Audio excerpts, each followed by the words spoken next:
आता बातमी सोलापुरात आहे। सोलापुरात शासकीय योजनेच्या कंत्राटदारानं बोगस रक्त चाचण्या दाखवून या ठिकाणी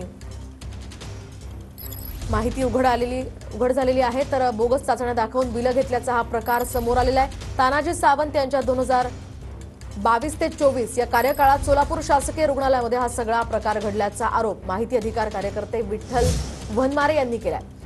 तर महात्मा फुले जनारोग्य योजनेतनं करण्यात आलेल्या रक्त चाचण्या बोगस असून त्याद्वारे 1 कोटी रुपयांपेक्षा अधिकची बिलं उचलण्यात आल्याचं या ठिकाणी समोर आलेलं आहे, असा आरोप विठ्ठल वनमारे यांनी केलाय।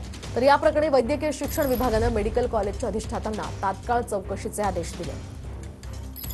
श्री साई डायग्नोस्टिकला जो टेंडर दिला होता 2022 आणि 24 या दरम्यान, या 2 वर्षाच्या कालावधीमध्ये त्या शाही लाभधारकाने रुग्णाच्या बोगस बिलं काढणं, एकाच 30,000 पुरावे आम्ही ज्यावेळेस सिव्हिल हॉस्पिटलकडून घेतलं त्यामध्ये एकाच अक्षराने बिलं बनवलेले स्पष्ट दिसतात। त्यामध्ये वैद्यकीय समन्वयकाची कुठेही सह्या नाहीत, संबंधित प्रोफेसरांची कुठे सह्या नाहीत, ज्या डॉक्टरनी चिठ्ठीचा रेफर केला जातो टेस्टचा त्या डॉक्टरचे कुठेही सह्या नाहीत। Doctor Paresh, doctor Sheetal, doctor Vishnu, doctor Swati अशा पद्धतीचे नावे लिहिलेले आहेत। कमीत कमी ह्याचा घोटाळा हे 1 कोटी पर्यंत तरी 100% आहे।